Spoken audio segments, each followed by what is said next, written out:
Aksi nyata diseminasi budaya positif di SDN 17 Payakumbuh.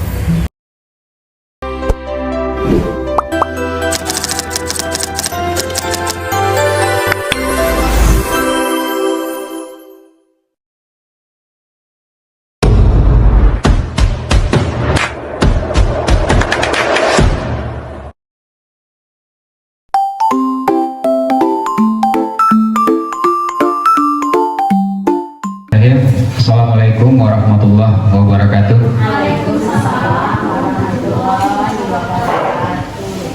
Alhamdulillahirabbil alamin.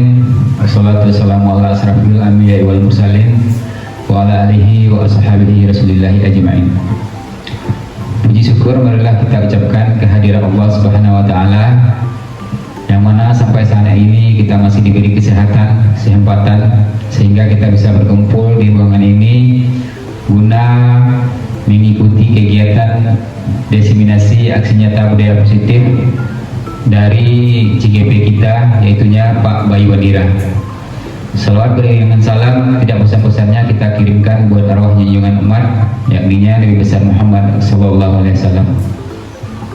yang telah bersusah payah membawa umatnya dari alam yang tidak berilmu pengetahuan sampai ke alam yang penuh dengan ilmu pengetahuan seperti saat sekarang ini. Baik, untuk tidak memperpanjang mukadimah, baiklah kita mulai kegiatan kita pada siang hari ini dengan membacakan basmalah. Bismillahirrahmanirrahim. Dengan harapan mudah-mudahan acara kita ini dapat berjalan dengan lancar dan apa yang disampaikan nantinya oleh Pak Bayu Wandira kepada kita semua tentang diseminasi budaya positif mudah-mudahan bisa bermanfaat bagi kita semua dan peserta didik kita nantinya. Sebelum kita lanjut ke Pak Bayu, mungkin sedikit sambutan atau arahan dari Ibu Kepala Sekolah kepada Ibu Maulidaini SPD. Kita silakan.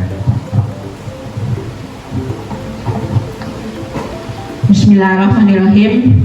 Assalamualaikum warahmatullahi wabarakatuh.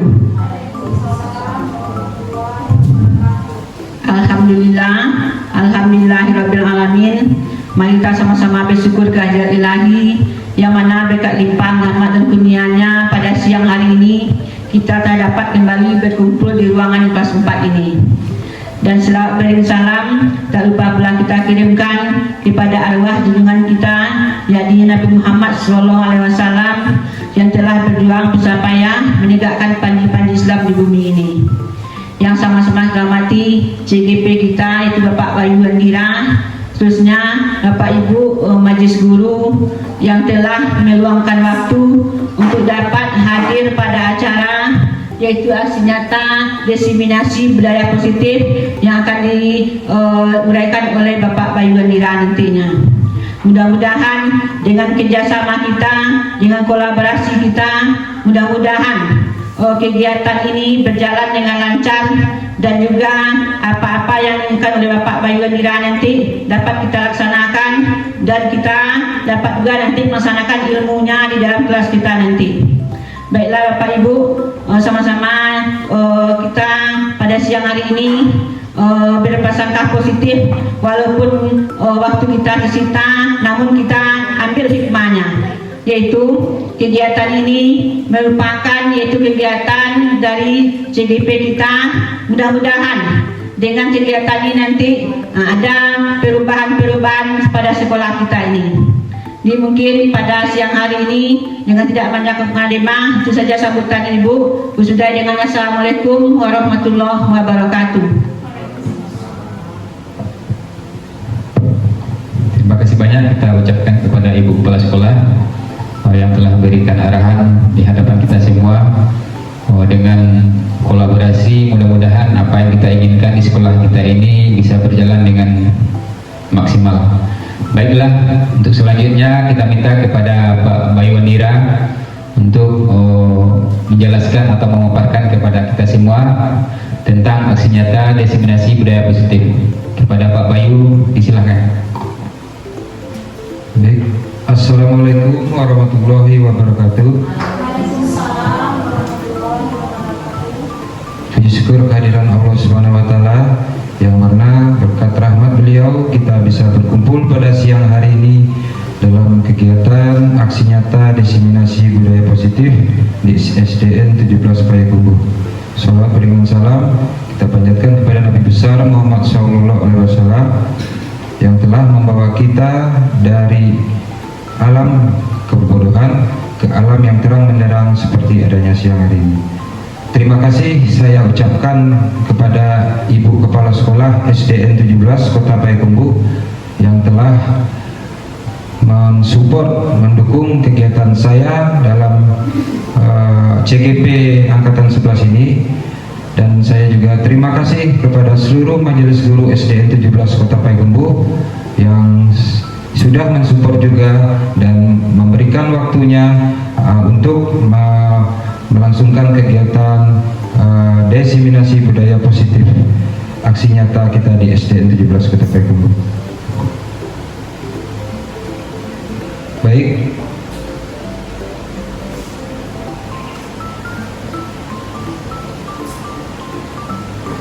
salam guru penggerak. Perkenalkan saya Bayu Wanjira SPD, calon guru penggerak Angkatan 11 Kota Payakumbuh.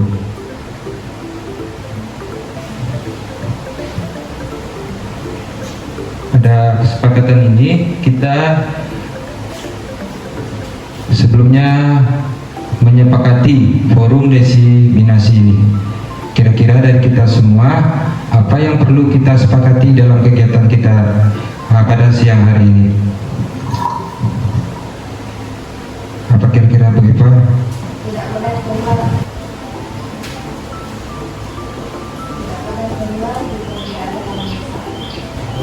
Tidak boleh keluar. Tidak ada keluar kecuali keluar.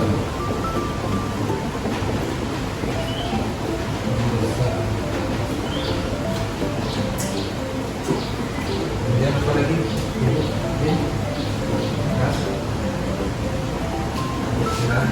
Kesepakatan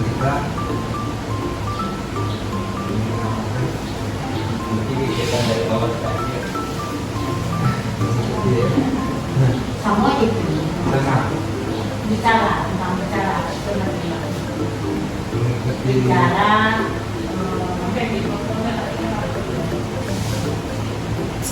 Baik, yang nomor 2 kira-kira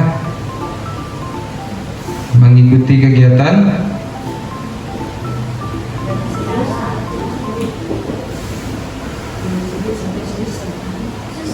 dengan serius.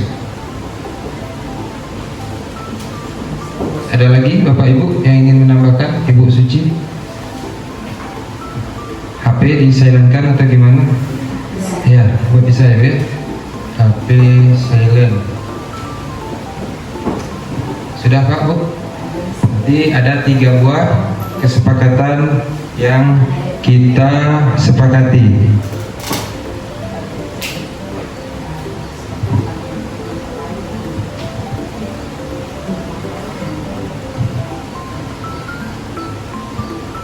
Baik, selanjutnya ada pertanyaan, apa itu budaya positif di sekolah?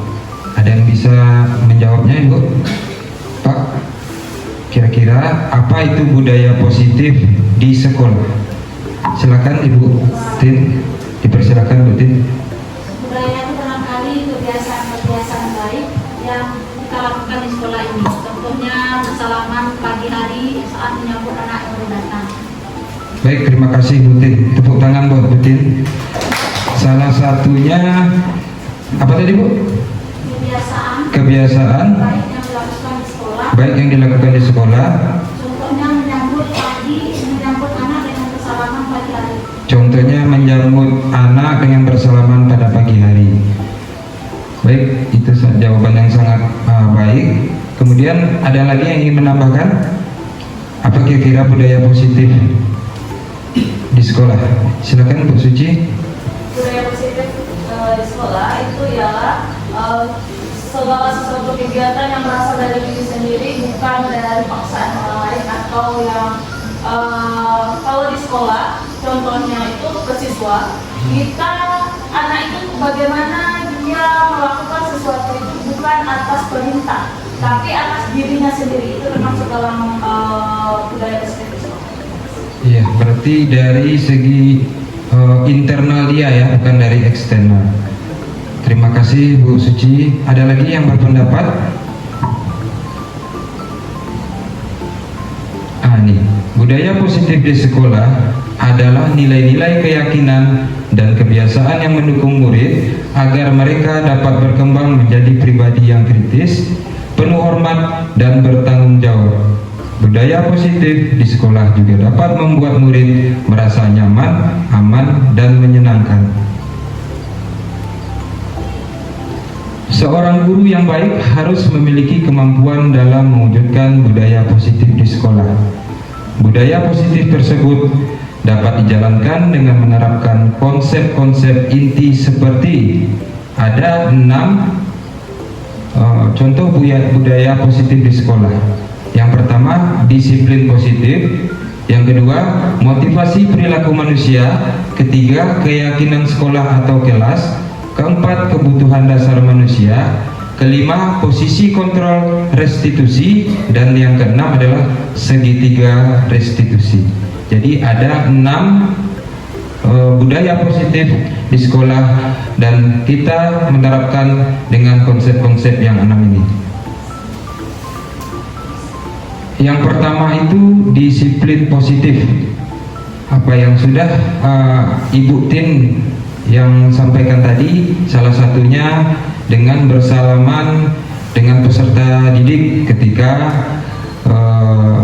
datang ke sekolah. Itu salah satu contoh disiplin positif.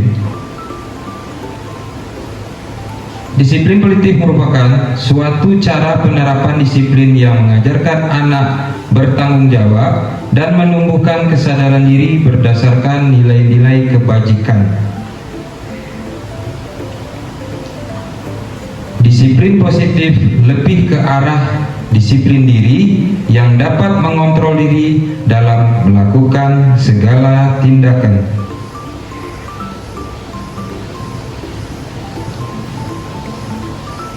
Kemudian, disiplin diri dapat membuat murid atau peserta didik memahami dan menyadari berdasarkan motivasi internal, bukan akibat paksaan, pujian, ataupun hukuman. Ini yang sudah disampaikan oleh Bu Suci tadi.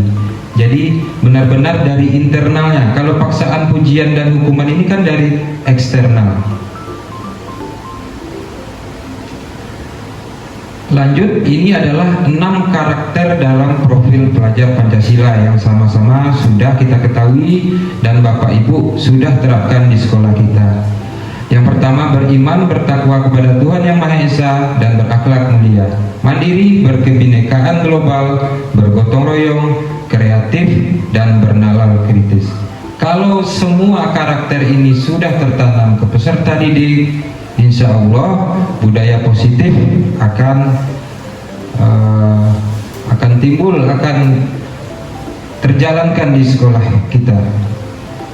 Selanjutnya, kita masuk yang kedua. Konsep-konsep tadi yang kedua adalah motivasi perilaku manusia. Sebelum kita lanjutkan ke slide berikutnya, apa kira-kira motivasi kita sebagai guru? Kalau kita membahas dari segi guru, apa kira-kira motivasi kita sebagai guru datang ke sekolah? Apa kira-kira Bapak Ibu? Siapa yang mau menjawab? Motivasi kita datang setiap harinya. Baik, dipersilakan Bu Kepala. Motivasi perilaku, contohnya motivasi guru, yaitu dorongan atau keinginan dari hati guru itu untuk datang ke sekolah untuk mendidik anak-anaknya menjadi manusia yang mewujudkan atau yang cerdas, beriman, dan bertakwa sesuai dengan tujuan dari pendidikan nasional. Terima kasih Bu Kepala. Ada lagi Bapak Ibu yang ingin menambahkan? Silakan Bu Tin. Kita datang ke sekolah merupakan salah satu ibadah. Ibadah. Ya, kita bisa melaksanakan tugas itu tanpa paksaan, tapi adalah itu karena kewajiban kita gitu sebagai guru. Baik, kewajiban kita sebagai guru ASN dan sebagai ibadah kita ya, tanggung jawab kita ya Bu ya di dunia. Sehingga itu timbul motivasi kita dari dalam kita kemarin. Ya, sehingga timbul motivasi di dalam diri kita untuk menerapkan budaya positif ke peserta didik. Terima kasih Putin. Ini slide berikutnya adalah 3 motivasi perilaku manusia. Yang pertama, untuk menghindari ketidaknyamanan atau hukuman. Mungkin masih ada yang termotivasi seperti ini Bu, menghindari ketidaknyamanan atau hukuman. Contohnya seperti apa? Seperti kalau kita terlambat bakal dipotong apa namanya Bu? TPP, tukin atau kinerja. Nah, berarti kita masuk ke sini nih, bisa jadi untuk menghindari ketidaknyamanan atau hukuman, kita termotivasi untuk datang tepat waktu. Kemudian yang kedua, untuk mendapatkan imbalan atau penghargaan dari orang lain. Bisa jadi untuk mendapatkan ya penghargaan dalam, kalau contoh dekatnya ya Ibu pimpinan kita, Ibu Kepala Sekolah yang akan memberi penghargaan kita karena kita datangnya tepat waktu, disiplin, tanggung jawab semuanya. Kemudian yang ketiga, untuk menjadi orang yang mereka inginkan dan menghargai diri sendiri dengan nilai-nilai yang mereka percaya. Nah ini yang paling baik. Gitu. Dari eksternal ya, yang 2 ini adalah eksternal. Jadi yang contoh ketiga adalah internal.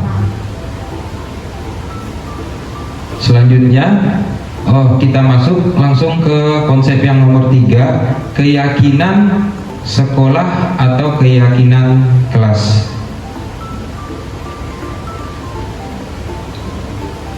Mengapa keyakinan kelas bukan peraturan kelas? Ada yang bisa menjawab Bapak Ibu?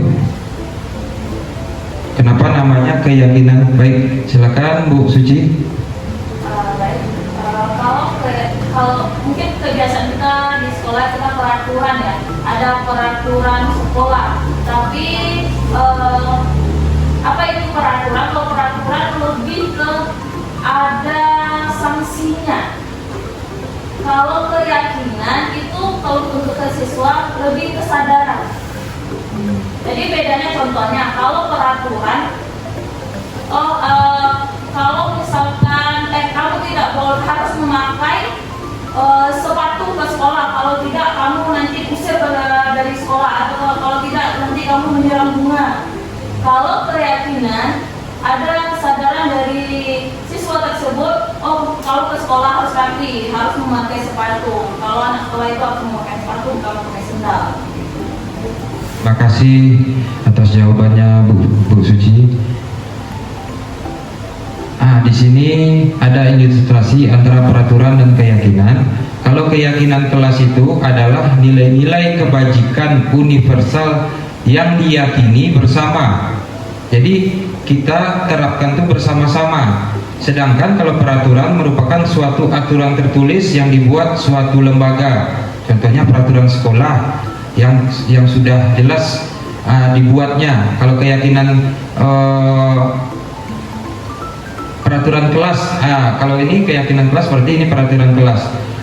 Peraturan itu sudah secara global. Tapi kalau keyakinan ini kebajikan universal yang diyakini bersama-sama, yang disepakati bersama-sama, gitu.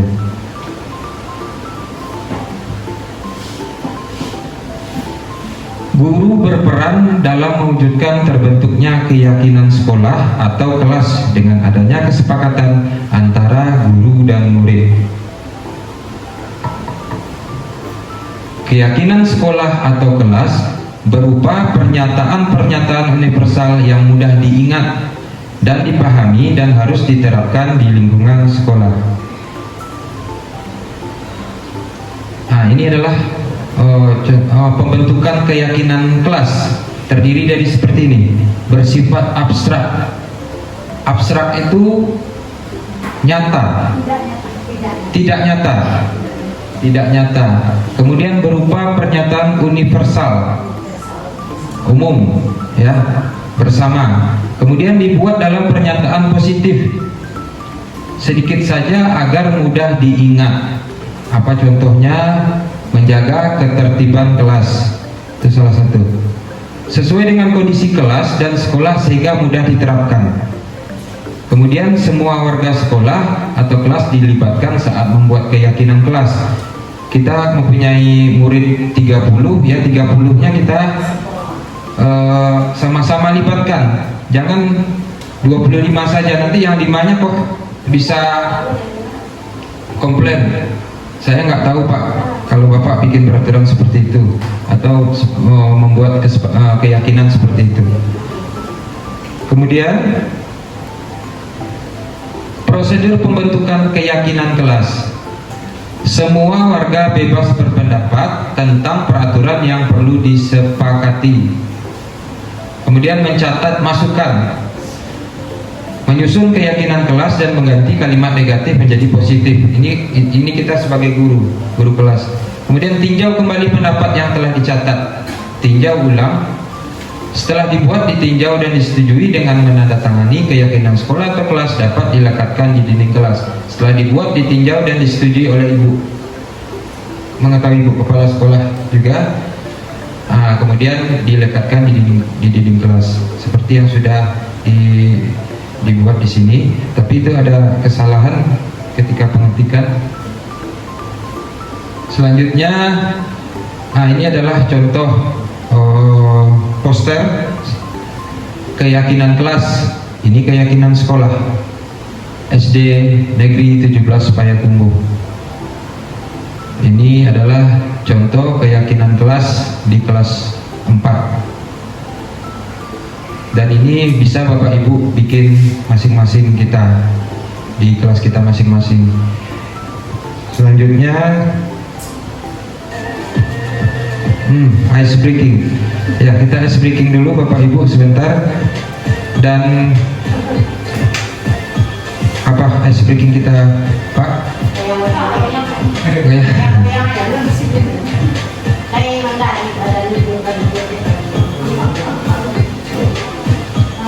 Nah, akan Bayu coba, akan saya coba.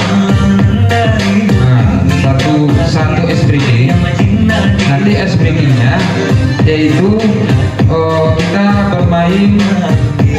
Kalau semut itu ukurannya gimana Bapak Ibu? Kecil ya. Kalau semut kecil berarti ukurannya kecil. Kemudian kalau gajah besar. Apa Ibu sudah tahu? Kemudian ular. Kalau ular panjang. Jadi selanjutnya kita balikkan. Kalau semut berarti, kalau gajah kecil, kalau ular pendek. Siapa yang salah, hukumannya apa ya? Hukumannya apa? Iya, ice breaking dengan versi yang salah itu. Ya, setuju Bapak Ibu? Bu Suci setuju ya? Siap-siap ya, ice breaking olahraga nih biar semangat. Kita mulai dari gajah. Bu Suci nggak ikut? Nah, kita ulangi ya. Kita mulai dari gajah. Kita mulai dari ular. Nunggu. Cepat. Kalau nunggu apa nggak asik jadinya. Ya. Kita ulang. Gajah. Semut. Ular.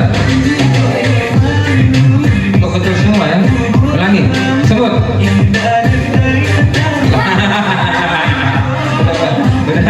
Udah langsung. Tepuk tangan buat kita semua. Baik, dipersilakan Ibu Las.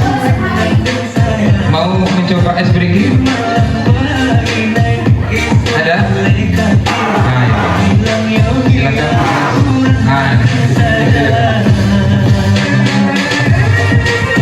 Silakan Ibu Las.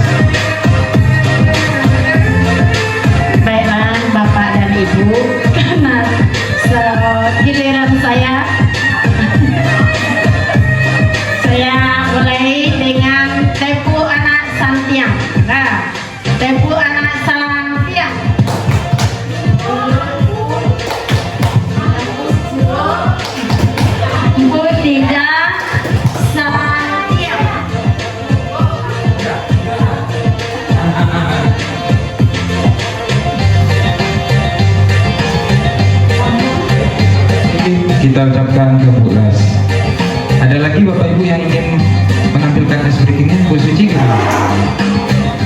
Lanjut. Lanjut. Baik. Terima kasih. Ini ice breaking ini wajib, bisa dibilang perlu karena sekarang udah jam-jam ngantuk ya, biar kita semangat. Baik, untuk selanjutnya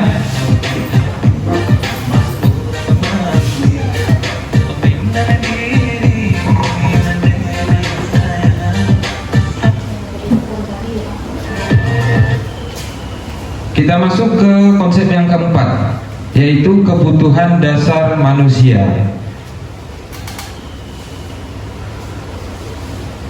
Pernyataannya, ketika seorang murid melakukan suatu perbuatan yang bertentangan dengan nilai-nilai kebajikan atau melanggar peraturan, hal itu sebenarnya dikarenakan mereka gagal memenuhi kebutuhan dasar mereka. Apa kira-kira kebutuhan dasar peserta didik itu, Bu? Nyaman, tenang, kemudian gembira. Oh, berarti kalau peserta didik tidak gembira, berarti ada sesuatu, ada yang tidak terpenuhi dari ke diri dia, gitu ya. Berarti ada masalah mungkin di rumah atau dengan temannya.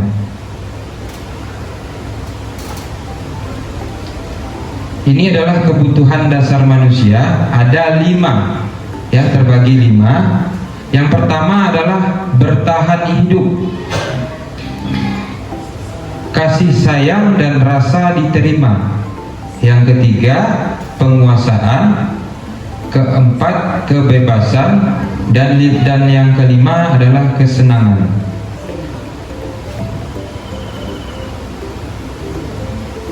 Sayangnya videonya jaringan.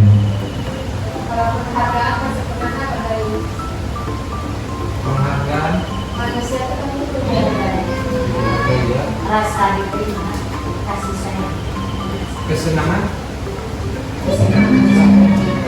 Ini adalah salah satu contoh siswa kelas 4 Noval. Mungkin dengan setelah dia seperti ini, dia mendapat apa yang dia dapatkan ke diri dia. Yang pertama pasti kesenangan, kebebasan, penguasaan bisa juga. Karena kesenangan dia seperti ini membuat diri dia senang. Kemudian kebebasan, dibebaskan oleh gurunya untuk seperti ini. Mungkin karena dia sudah selesai melaksanakan kegiatan semuanya. Ya udah, Pak, saya mau nyanyi, saya mau main gitar. Izinkan saya, Pak. Ya udah, silakan, hibur kami semua. Kan bisa juga seperti itu. Apa, Bu? Tidak ada, Bu. Apa bakatnya mungkin ada, Bu, tapi masih perlu belajar. Kemudian selanjutnya, ini adalah studi kasus. Ya, ini mohon izin Bu Las. Ini nama anak kita Muhammad Habib. Ya. Studi kasus yang saya sampaikan adalah Ibu Lasriyensi SPD, guru wali kelas 3, sedang bingung menghadapi ulah salah satu murid di kelasnya yang bernama Habib.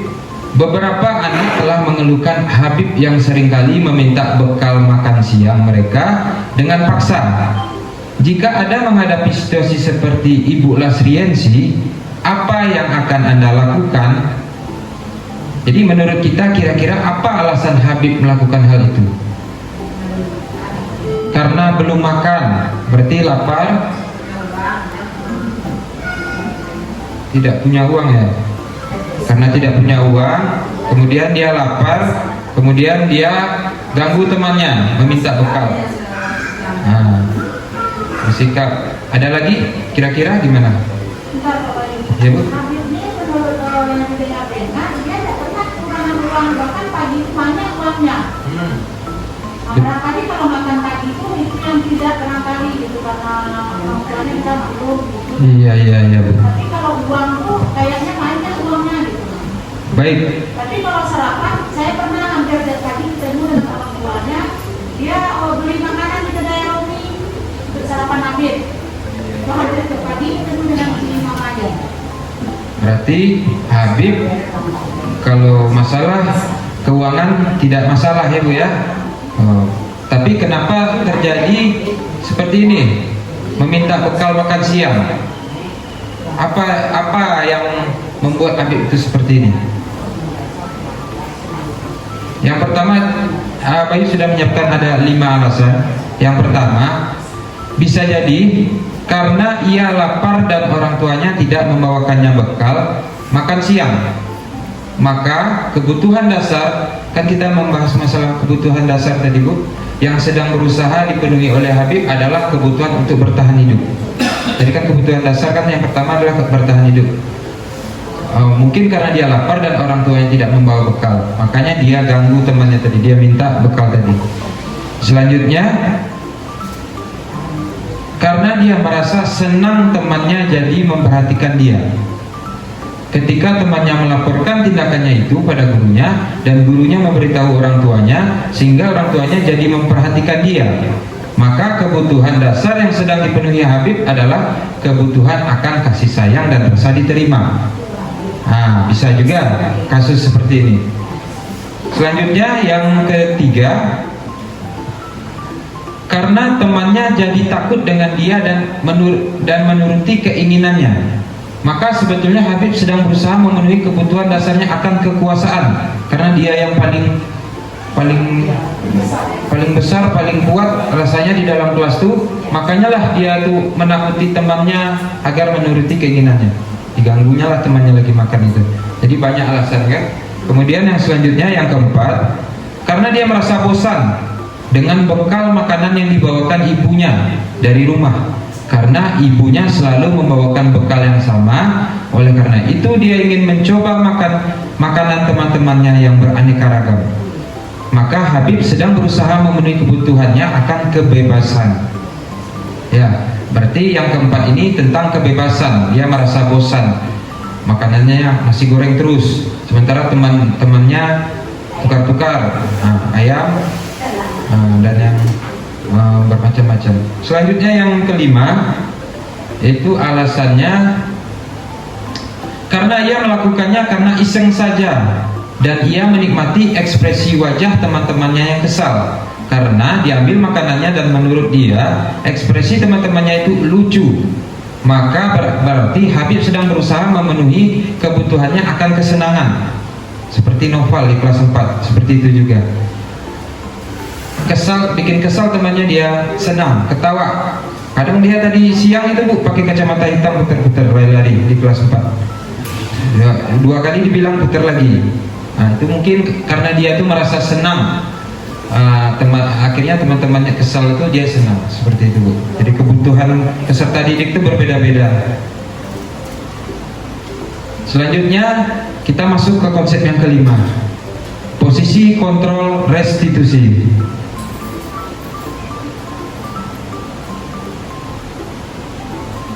Jadi 5 posisi kontrol restitusi, ada 5. Yang pertama, guru sebagai penghukum. 2, guru sebagai pembuat merasa bersalah. 3, guru sebagai teman. 4, guru sebagai pemantau. Dan yang kelima, guru sebagai manajer. Untuk saat sekarang ini, guru sebagai penghukum kan kita tidak dibolehkan lagi, tapi sebagai penghukum ini kan bisa kita alihkan hukumannya seperti apa? Seperti yang Ibu bilang kemarin, bisa disuruh untuk menghafal ayat, bacaan sholat, seperti itu. Selanjutnya akan kita bahas satu persatu. Penghukum, seorang penghukum bisa menggunakan hukuman fisik maupun verbal. Yang ini yang tidak dianjurkan lagi.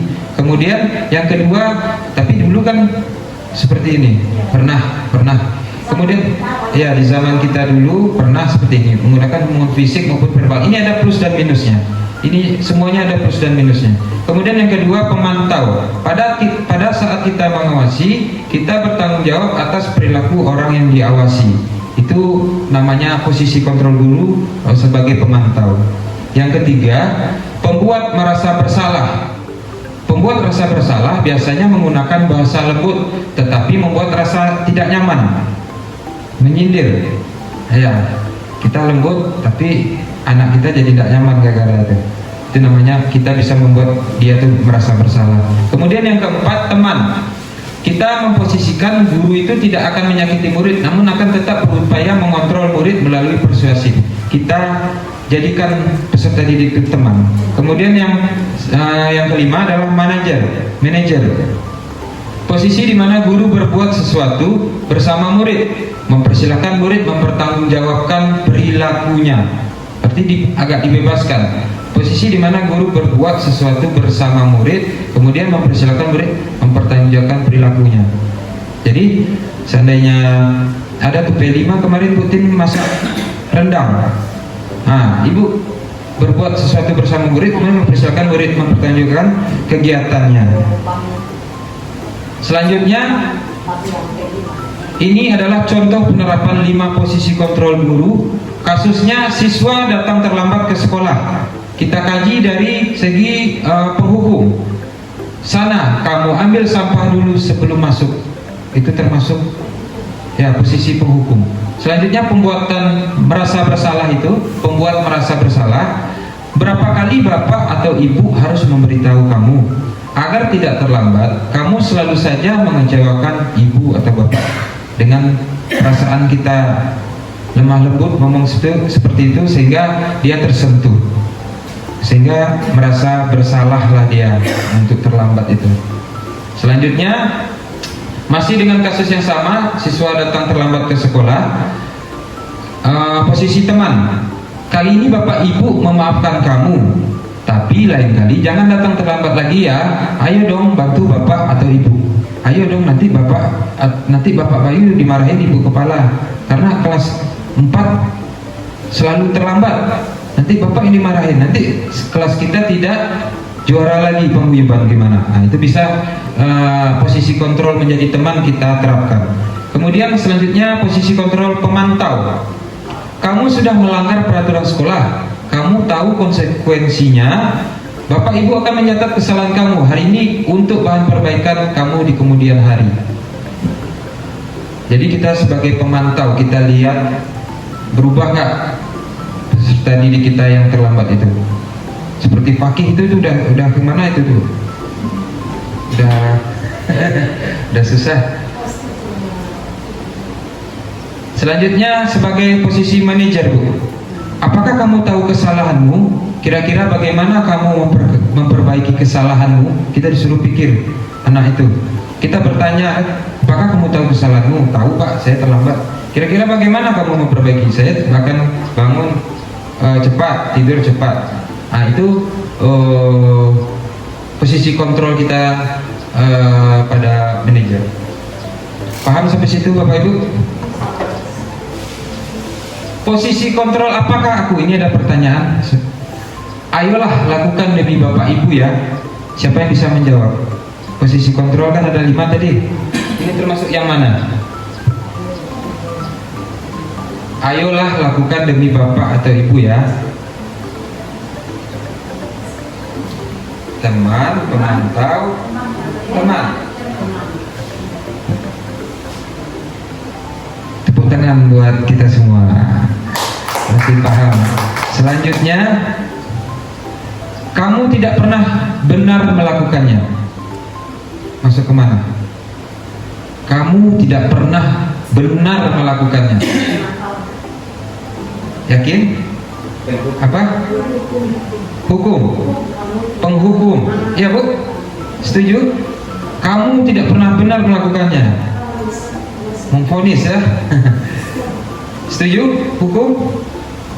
Bu Suci? Nomor 2 yang mana ya? Nomor 2 pembuat merasa bersalah. Baik, kita bebas berpendapat menurut keyakinan kita. Jadi jawabannya penghukum. Tepuk tangan lagi. Selanjutnya, berapa kali Bapak harus memberitahu kamu ya? Gimana coba? Kalau orang tua kamu tahu kamu berbuat salah begini, merasa bersalah. Wih, 100 buat nanti kirim rekening ya, nanti kirim rekening. Selanjutnya, kamu tidak pernah mendapat nilai bagus jika tidak mengerjakan tugas. Nah, tinggal 2 lagi. Ingat Ibu, apa yang belum terjawab? Apa? Pemantau dan manajer. Tinggal 2 itu. Kamu tidak pernah mendapat nilai bagus jika tidak mengerjakan tugas. Pemantau. Wih, mantap Ibu Eva. Selanjutnya yang terakhir, apa rencanamu untuk menyelesaikan masalah ini? Nah, itu manajer. Nah, ini adalah 5 posisi kontrol. Kurang kelihatan ya, Boy? Kurang kelihatan di motivasi, identitas gagal, kontrol dari luar, identitas berhasil atau sukses, identitas berhasil atau sukses. Ini penghukum ke bawah. Penghukum, guru berbuat, menghardik, menunjuk-nunjuk, menyakiti, menyindir. Itu adalah penghukum. Kemudian guru berkata, kalau kamu tidak melakukannya, awas ya, rasakan. Kemudian hasilnya apa? Peserta didik akan memberontak, menyalahkan orang lain dan berbohong. Itulah hasilnya kalau kita menghukum. Kemudian kaitannya dengan dunia berkualitas, murid meletakkan guru di luar dunia berkualitas karena dendam bisa jadi. Apalagi anak SMA, SMK, kalau kita tidak bisa terlalu keras, dia akan memberontak. Ini. Kemudian murid berkata, biarkan saja, nanti juga marah-marah lagi. Kemudian dampak pada murid mengulangi kesalahan. Kemudian kalau pembuat rasa bersalah itu, guru berceramah dan mengatakan seharusnya, atau ibu kecewa karena itu. Kemudian guru berkata, seharusnya kamu sudah tahu ibu lelah sekali, mengatakan ibu sudah stres, bapak sudah 5 kali memberitahukan Noval, tapi Noval menguranginya lagi. Noval tidak sayang orang tua berarti. Nah, itu kemudian hasilnya menyembunyikan atau menyangkal atau berbohong. Kaitannya dengan dunia berkualitas, murid meletakkan guru di dalam dunia berkualitas. Kalau tadi di luar dunia berkualitas. Kemudian murid berkata, maafkan saya, karena kita sudah membuat dia merasa bersalah. Dampak pada murid merasa rendah diri. Kemudian sebagai teman, guru membuat alasan-alasan untuk muridnya. Berkata, ayolah lakukan demi bapak atau ibu. Masa kamu tidak mau? Ingat tidak ibu pernah bantu ini itu. Jadi kita bikin sebagai teman. Hasilnya ketergantungan. Peserta didik itu ketergantungan dengan kita karena kita sudah menganggap teman. Kita sudah care dengan kita. Kemudian kaitannya dengan dunia yang berkualitas, murid meletakkan guru di sebagai orang yang sangat penting di dunia berkualitas. Murid berkata, saya pikir bapak atau ibu teman saya, ternyata begitu. Kemudian dampaknya lemah, tidak mandiri, dan tergantung dia. Kemudian yang pemantau, guru berbuat menghitung atau mengukur dan berkata, apa peraturannya? Hasil menyesuaikan diri bila diawasi. Kaitannya dengan dunia berkualitas, murid meletakkan guru peraturan dan hukum di dunia berkualitas. Murid berkata, berapa banyak bintang yang saya harus peroleh? Berapa halaman yang harus saya tulis?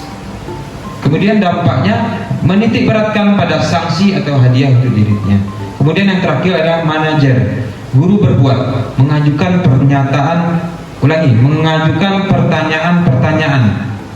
Berkata, apa yang kita yakini atau apa yang bisa kamu kerjakan untuk memperbaiki masalah ini.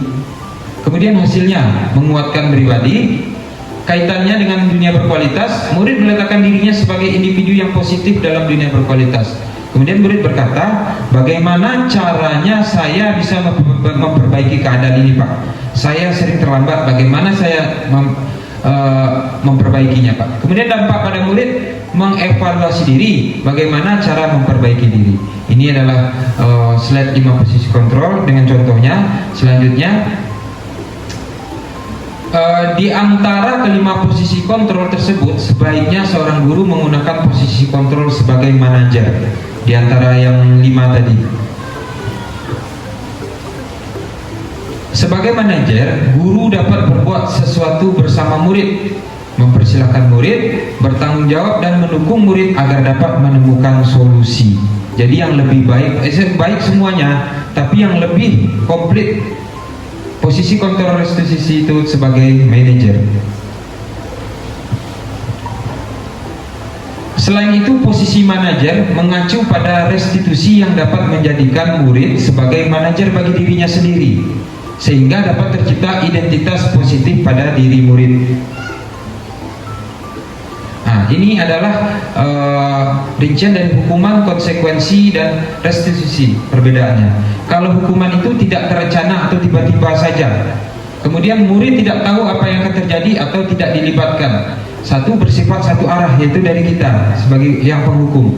Kemudian berupa hukuman fisik atau psikis, menyakitkan, murid takut dan tidak nyaman. Ini hukuman yang ketika zaman dahulu terjadi seperti itu, menyakitkan mungkin baginya, berdiri, hormat bendera, pegal-pegal tangannya. Nah, itu termasuk ke hukuman.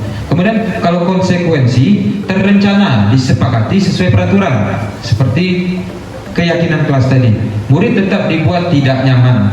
Sikap guru selalu memonitor murid, karena kamu kalau tidak sesuai apa kalian, kita sudah sepakati keyakinan kelas, tinggal kita tunjuk saja seperti itu. Jadi mungkin karena kebiasaan peserta didik yang kita yang nakal seperti itu, dia merasa tidak nyaman. Penguatannya jangka pendek. Kemudian restitusi, proses menciptakan kondisi bagi murid untuk memperbaiki kesalahan. Proses kolaboratif yang mengajarkan murid untuk mencari solusi sendiri. Murid bertanggung jawab atas perilakunya. Kita masuk ke segitiga restitusi. Jadi tahapan dalam segitiga restitusi itu ada 3, Bu. Ini yang perlu kita ketahui ketika ada kasus. Kenapa ada yang terlambat, kenapa ada yang menangis, kenapa ada yang nakal. Ini adalah salah satu segitiga restitusi namanya. Yang pertama, menstabilkan identitas dulu, kemudian validasi tindakan yang salah, selanjutnya menanyakan keyakinan. Menstabilkan identitas dilakukan berdasarkan prinsip bahwa pembuat kesalahan adalah bagian dari proses pembelajaran yang nantinya akan menggeser identitas gagal ke arah identitas sukses. Berbuat salah itu hal yang manusiawi, tidak ada manusia yang sempurna. Kita pasti bisa menyelesaikan permasalahan ini.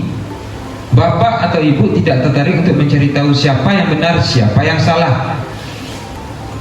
Bapak atau ibu lebih tertarik untuk menyelesaikan masalah. Kalau kamu menyalahkan dirimu sendiri terus menerus, apakah kamu bersikap baik pada dirimu sendiri? Ini bisa kita jadikan bahan percakapan kita ke peserta ini untuk menstabilkan identitas. Validasi tindakan yang salah dilakukan berdasarkan prinsip bahwa setiap perilaku berupaya memenuhi suatu kebutuhan tertentu, sehingga guru atau orang tua akan bergeser dari pemikiran stimulus respon menjadi proaktif, serta akan lebih mengenali dan mengakui kebutuhan murid atau anak. Kamu pasti punya alasan mengapa melakukannya. Ini adalah percakapan kita. Apa yang penting bagi kamu? Kamu boleh tetap berusaha menjaga sikap itu, tapi tambah sikap yang lain, yang baru. Maukah kamu belajar cara lain untuk mendapatkan yang kamu butuhkan tanpa harus memukul? Nah, itu pertanyaan ketika kita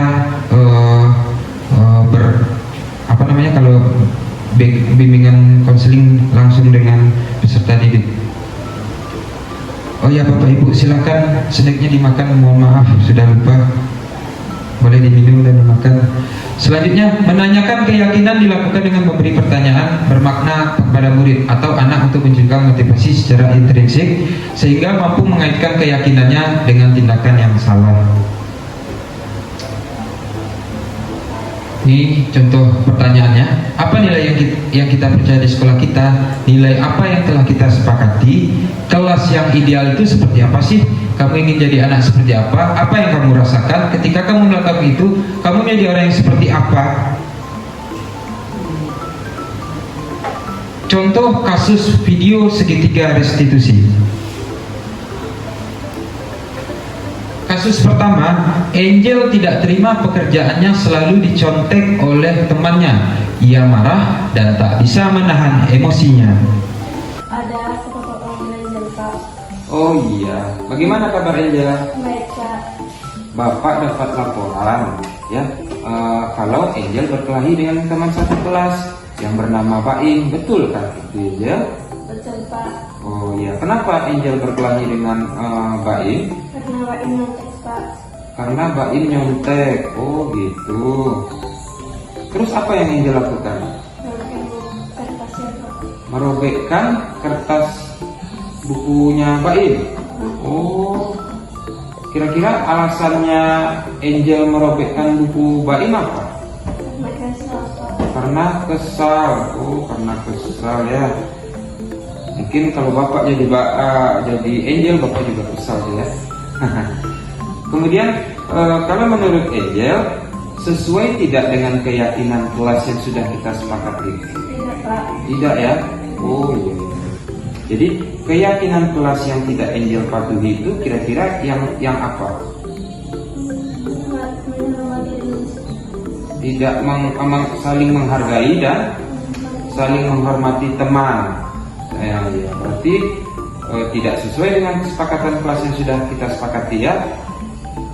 Kemudian, jadi keyakinan kelas apa yang sesuai dengan kejadian ini?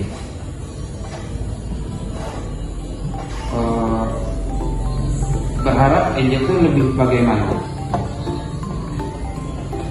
Kedepannya kalau ada hal seperti ini lagi, Angel harus bagaimana? Lebih sabar, bagus. Kemudian untuk kedepannya apa yang akan Angel lakukan? Baik, betul sekali. Kalau ada kejadian teman yang seperti itu, kedepannya Angel harus bersabar dan terakhir bisa laporkan ke guru ya. Kalau ada teman yang nakal atau teman yang tidak pada melanggar aturan, Angel bisa lapor guru. Paham Angel? Ya baik. Jadi karena masalah ini sudah selesai, kira-kira apa yang Angel akan lakukan? Meminta maaf kah? Atau bagaimana? Minta maaf. Ya, Angel harus ingat kesepakatan kelas yang sudah kita sepakati. Nah, jadi Angel sudah memaafkan. Nah, nanti Bapak akan panggil juga. Ya, paham Angel ya? Untuk kedepannya Angel harus lebih bersabar. Nah, oke lah. Terima kasih Angel ya. Assalamualaikum warahmatullahi wabarakatuh. Perkenalkan nama saya Angel, saya dari kelas 5 dan dari SD 17 Nekombo. Saya senang sekali sudah berdiskusi dengan Rayo. Saya dengan sabar dan saya janji tidak akan melanggarkan aturan kesepakatan kelas. Waalaikumsalam warahmatullahi wabarakatuh.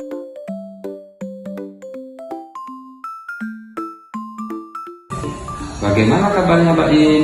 Alhamdulillah baik, Pak. Alhamdulillah. Gini, gimana pelajarannya di kelas? Lancar? Lancar. Lancar ya. Gini loh Mbak In, kenapa Mbak In Bapak panggil? Bapak mau diskusi sama Mbak In karena Bapak dapat laporan dari guru piket kalau Mbak In sudah 4 kali terlambat. Apakah betul? Iya, Pak. Iya. Menurut Mbak In itu sebuah kesalahan tidak? Kesalahan, Pak. Kesalahan ya. Berarti Mbak In sadar kalau itu salah ya. Baik. Tapi kedepannya Mbak In mau berubah nggak? Berubah. Mau berubah? Oh iya.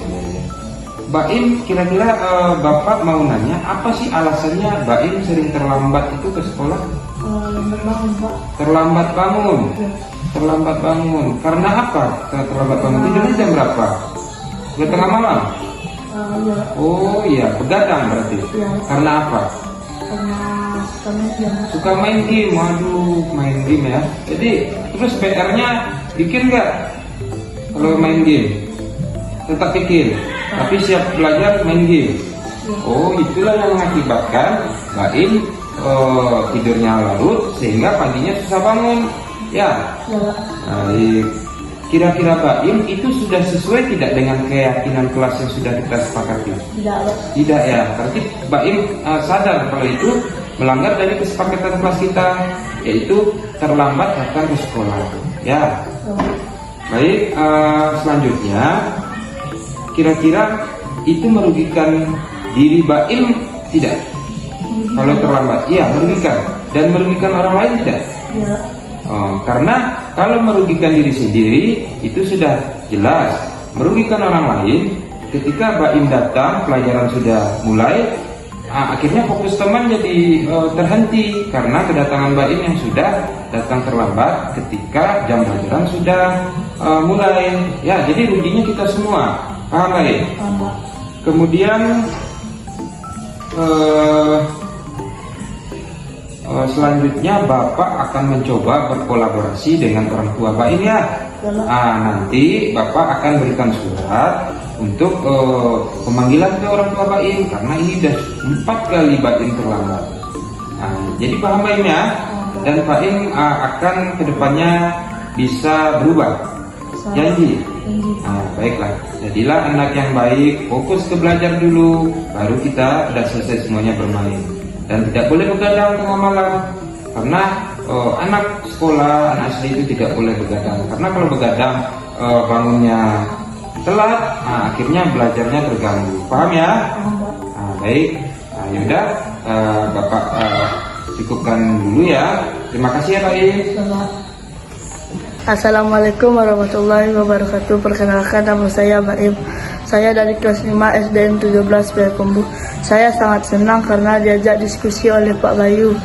Kedepannya saya tidak akan terlambat lagi. Assalamualaikum warahmatullahi wabarakatuh. Baik, kita sudah di penutup. Dalam penerapan program disiplin positif, hendaknya guru memiliki standar kepribadian profesional dan sosial yang baik, di mana guru dapat mampu merefleksi dirinya dalam posisi kontrol saat ini. Bagaimana perjalanan dirinya sebagai among atau manajer yang menuntun murid-muridnya menjadi insan yang mandiri, merdeka, dan bertanggung jawab. Itu adalah standar nasional pendidikan.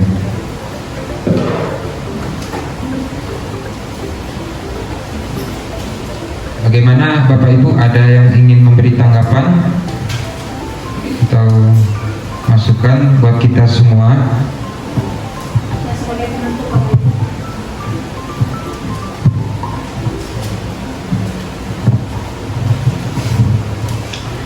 Terima kasih atas waktunya Pak Bayu. Saya secara pribadi itu sangat sangat mendapatkan ilmu yang baru dalam hal ini. Jadi juga kami sangat berharap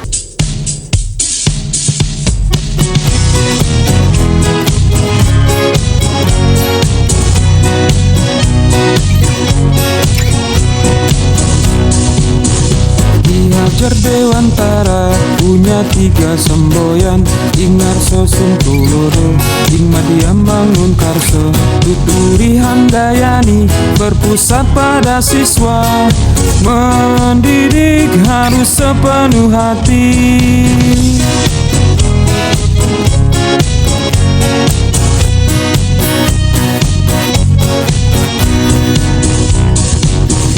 Tak boleh ada hukuman, tak ada kekerasan, yang ada itu tuntunan serta beri teladan.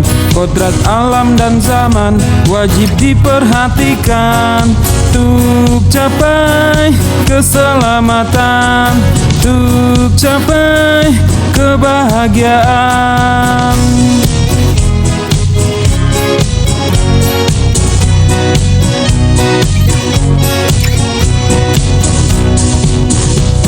Hajar Dewantara punya 3 semboyan, ing ngarso suntuloro, ing madiam bangun karso, tuturi handayani berpusat.